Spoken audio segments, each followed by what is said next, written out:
So, it's been 1 year since I posted that Nickelodeon Party Blast review. In between now and then, I've done 7 other reviews. Some on games I felt were underrated or overlooked, and some on games I felt were lacking in quality. But anyways, does anyone remember what I said at the end of the Die Hard Vendetta review? Well, I hope you all have a happy and safe holiday, and now that I delivered my personal Christmas gift to you, it's time I took a little vacation. Well, that statement became quite literal, because I haven't done a review since I posted Die Hard back in December. I actually filmed everything I needed to make a review of Charlie and the Chocolate Factory on the PS2 back in January. But thanks to a surprisingly overwhelming semester at school, the review got caught up in development hell, and only now am I finally starting to make significant progress on it. I have been able to post Let's Play videos, since those don't require nearly as much time and effort as a review does, especially with the Elgato Game Capture HD having the built-in feature of recording my voice alongside the game. But with school finally out for 4 months, and with a potentially less demanding semester coming after, I can finally not only finish the Charlie and the Chocolate Factory review, but also work on more reviews of other games I want to look at, such as Shrek Super Party and Terminator 3 The Redemption. But before I do any of that, I want to look back at the original 8 reviews, and not only give my own thoughts about how well I thought I did in creating them, but also to see if any of my opinions have since changed. So without further ado, let's get started.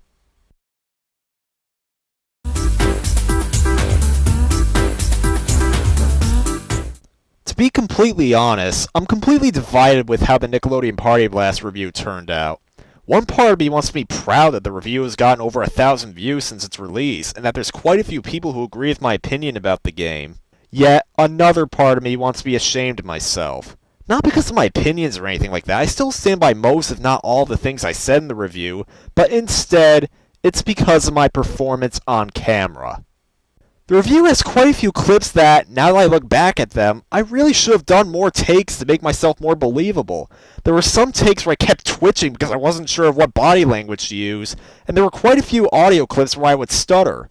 We're going to be looking at Blast throughout this review since it's the main single-player experience. Thankfully, I did improve on this with later reviews, which is obviously a good thing, so I guess I should cut myself some slack. Since this probably was the best I thought I could do, given that this was more than just my first review. It was the first video on my channel where I actually record myself talking in front of the camera, with all of my earlier videos spanning nearly 3 years seeing me either recording my voice over video footage or talking while sitting behind the camera.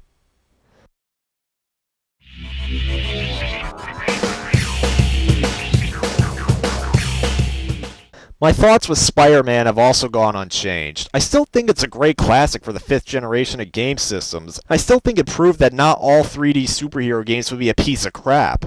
Once again, most of my criticisms are focused on my performance. Don't get me wrong, I still think it's a huge step up from what I did in Party Blast, but my main problem with it is that I just don't sound like I'm interested in the game half the time. There's also a 4th difficulty level called Kid Mode. Kid Mode! Consider it to be the game's very easy difficulty, and a surprising convenience to the really young players of this game. Although, you could still make the argument that I was trying to be more professional, so maybe this is just something that bugs me personally. Aside from that, my only other real problem with this review is that there's a few places where I could have used better examples to defend my points. The biggest offender, in my opinion, has to be my praise of the game's soundtrack. I think it's about time I mentioned the game's soundtrack. Take a listen to it.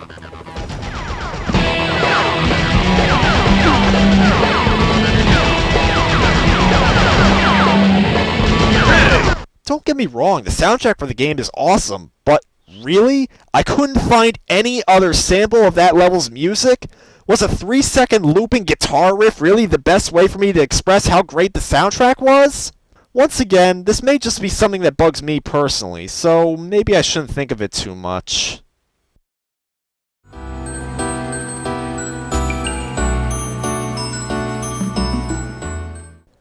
There's not much I can really say about the Time Crisis review. Most of my points were spot on, and looking back, it's actually a really good thing I had to play most of the games without a gun con, because it perfectly represents how many people can't even use gun cons due to most modern TVs being unable to support them. I stand by basically everything I said in the review, and part of the reason I even created it was to give the series more attention, to show that not all rail shooters are pieces of crap like Heavy Fire or Rambo. Granted, with a pretty low amount of views, I didn't really get this message across, but at least it can be appreciated by those who do watch it. I'm aware that there is a Time Crisis 5 in development, though there's been no word if it'll come to the PS4. All I can say is, if it does, I hope it'll convince Namco to do a modern re-release of the earlier games, especially the original game, which, quite frankly, needs it the most.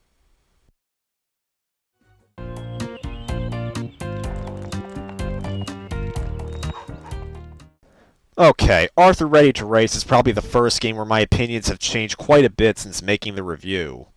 Don't get me wrong, I still think it's a bad game, and that it served no purpose other than to trick parents into buying their 3-year-olds a quote-unquote educational game, which is really just a regular adventure game with no educational value or challenge to provide any sort of fun or entertainment. But you know what? Maybe I was being just a little bit too harsh on it. There was a whole section of the review where I called the voice acting some of the worst I've ever seen, when in reality, that's not the case for the most part. Some of the characters like DW, Buster, Francine, the Brain, and Arthur's mom and dad actually don't sound half bad. But at the same time, we still have voices such as Arthur, the Postman, and Bionic Bunny that sound just as bad as I described in the video, so I still believe I was in the right to call it out. I also stated that the game had none of the charm from the show or the books, and since that argument mostly stemmed from what I was calling bad voice acting, this is also not really the case. Hell, if anything, the game could be quite humorous in a similar fashion to the show. Not just because you'll probably laugh at what bad voice acting is in there, but also at some questionable things such as how Arthur's dad is going to serve a turkey that's been in the mouth of a dog to his clients, and how the cash register in the post office has the number 69 on it. But for all I know, this was probably unintentional, and aside from these two things, I more or less stand by everything else I said in the review, because you're still left with a pretty boring game otherwise.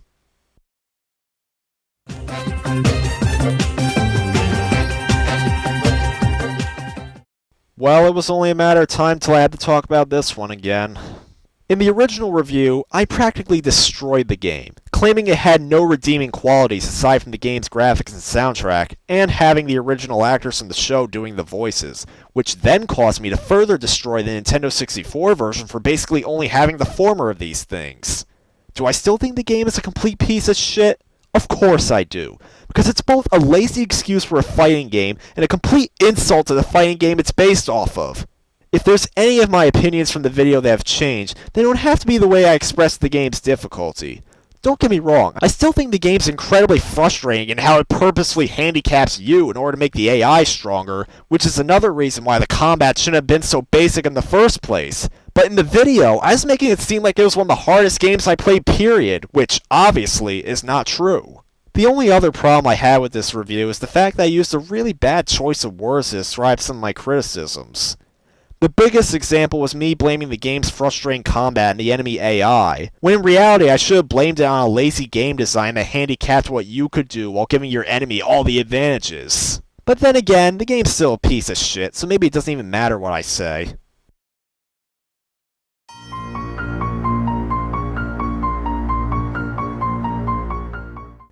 Land of the Dead.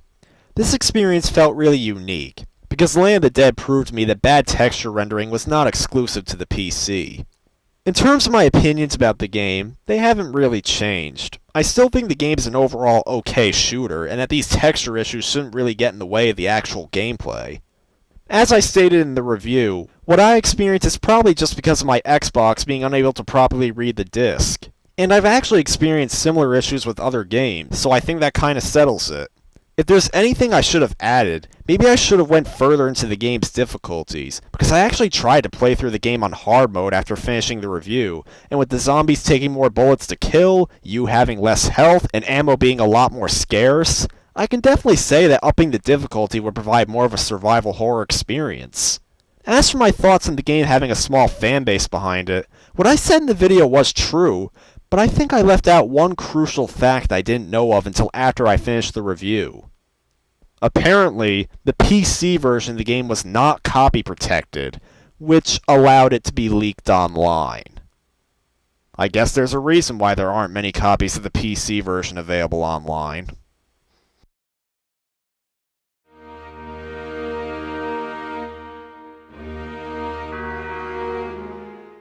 For some reason, it still feels like only yesterday since I got the request to do this game. Maybe it's because it still remains the only request I've ever gotten, but I'm probably just getting ahead of myself. As for how I thought the review turned out, I think I basically gave the best opinion I could about the game, given that I didn't really play far into it. Hell, saying that I didn't play far into the game is kind of an understatement, because believe it or not, some more well-known YouTubers like Space Hamster and the RPG Fanatic gave up at earlier points of the game during their own respective reviews of it. But still, a part of me feels like I shouldn't have just naturally assumed that the game was going to follow the simple formula of throwing incredibly hard to kill enemies at you for the entire game, and maybe I shouldn't have given up so abruptly. Don't get me wrong, the beginning of the game, to me, is still one of the worst, if not the worst opening to an RPG I've ever experienced. The game's side quests were nothing more than generic fetch quests and kill X amount of enemies over here. And despite advertising itself as having a character building system that you could use to build your party in any way you want, the game basically gave you no creative freedom by forcing you to build up specific skills in order to deal with the enemies that have one, and only one method of killing them fast enough so that they couldn't kill you. If I had any problems with what I said in the review, I could say I'm not a big fan of the fact that I didn't really elaborate that the review was based more on my first reactions instead of an actual analysis of the game, seeing that I sometimes gave information that ended up being false, such as with the first area of the game. In that section, I claimed that the game forcibly handicaps you by not allowing you access to the weapons that the enemies were weak against, but as it turns out, there is one weapon available at the shop which can kill them in one hit. Yay! Does that mean the game is decent now? Hell no! Not only does this defend my point that the game forces you to build your characters in the way it wants instead of having it your way as advertised, but it's one of about a dozen weapons available to buy. And since the game encourages you to find out which one works through trial and error, you'll only end up just wasting your gold trying to find out which one works. Not unless you want to keep resetting the game. But perhaps the biggest problem I have with this review is the fact that it's a review of an RPG. A type of game that could have many, many reasons as to why it doesn't work. And hell, during the production of this review, I was always afraid of leaving something out. Even today, I still feel like I haven't said enough about the game.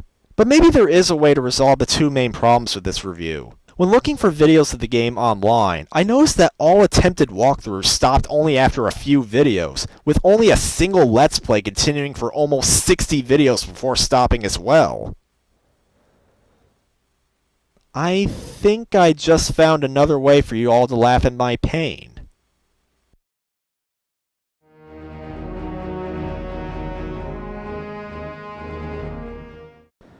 I gotta be honest, I don't really know what else I could add to my thoughts on Die Hard.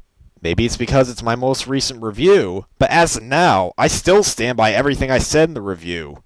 If there's anything I could change, then maybe it would be that the game isn't the most frustrating game I've played like I was sort of making it seem like during the review. Oh no, that one's still a-comin'.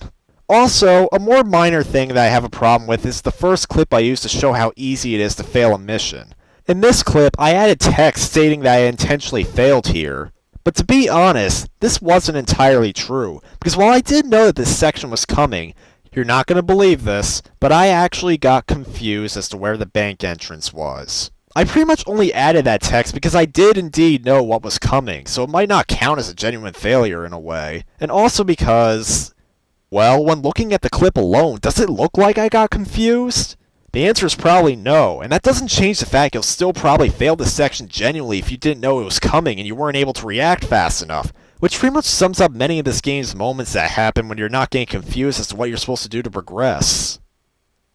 And that's pretty much all I have on the original 8 reviews. I might come back and talk about them again if my thoughts change again, but in the meantime, let's go and finally finish the goddamn Charlie and the Chocolate Factory review.